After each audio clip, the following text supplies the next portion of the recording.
You are 32 years old, standing in the employee locker room of a state prison at 5:40 in the morning. The fluorescent lights hum quietly above you. Your uniform smells faintly like disinfectant and old concrete. You check your badge in the mirror. Correctional Officer Daniel Hayes. That name used to mean something to you.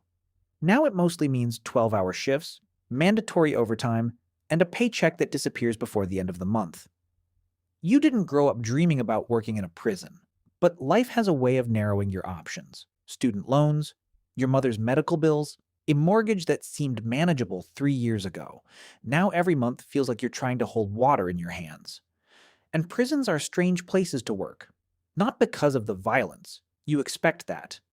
What you don't expect is how normal everything starts to feel. The sound of metal doors slamming, the routine of head counts, the quiet tension that sits in every hallway like invisible fog. After a while, it becomes background noise, until the day someone asks you for a favor. It happens during your lunch break in the staff corridor. An inmate named Marcus Reed stops near the serving window. You've seen him before, mid-40s, quiet. Keeps to himself.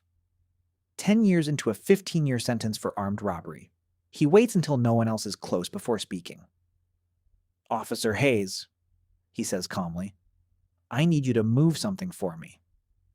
You laugh at first, because every officer hears that line eventually. Inmates asking guards to sneak in phones, drugs, notes. You shake your head and start to walk away. But Reed says one more sentence. "One package, one time, $10,000. Your footsteps stop. $10,000. That number hangs in your mind longer than it should, because $10,000 would erase your credit card debt overnight. It would cover 3 months of your mother's treatment. It would make breathing easier for the first time in years. You turn back slowly. "What kind of package?" you ask.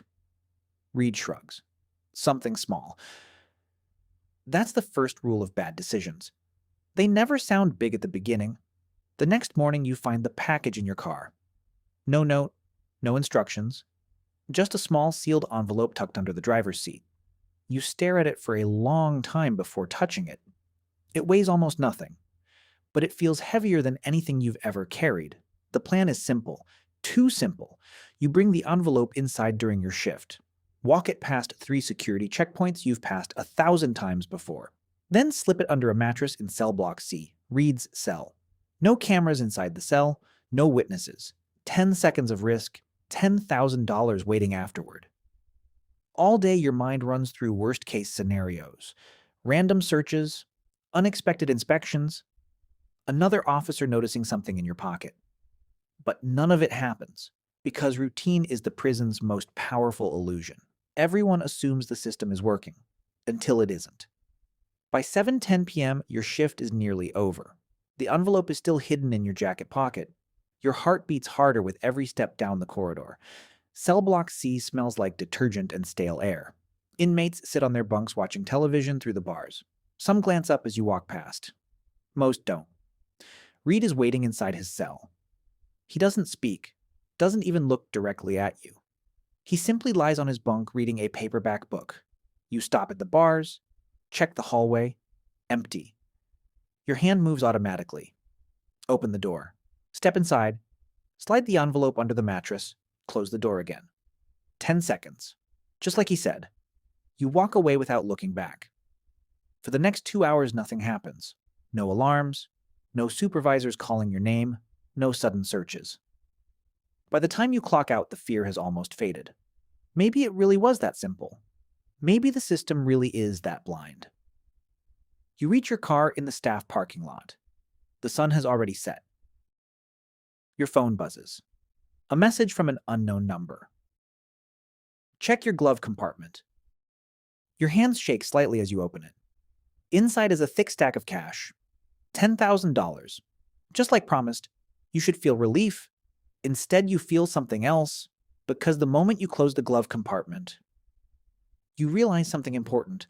The hard part wasn't smuggling the package. The hard part is what comes next. Because somewhere inside that prison, Marcus Reed now knows something about you. He knows you're willing to break the rules. He knows the price it takes.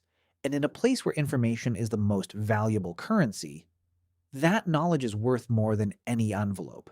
Tomorrow morning, you'll walk back into the same prison, wear the same uniform, stand in the same corridors. But something fundamental has changed. You're not just guarding the inmates anymore, you're guarding a secret. And secrets inside prison walls rarely stay buried forever. If this story kept you watching, drop a comment and tell me what you think was inside the package.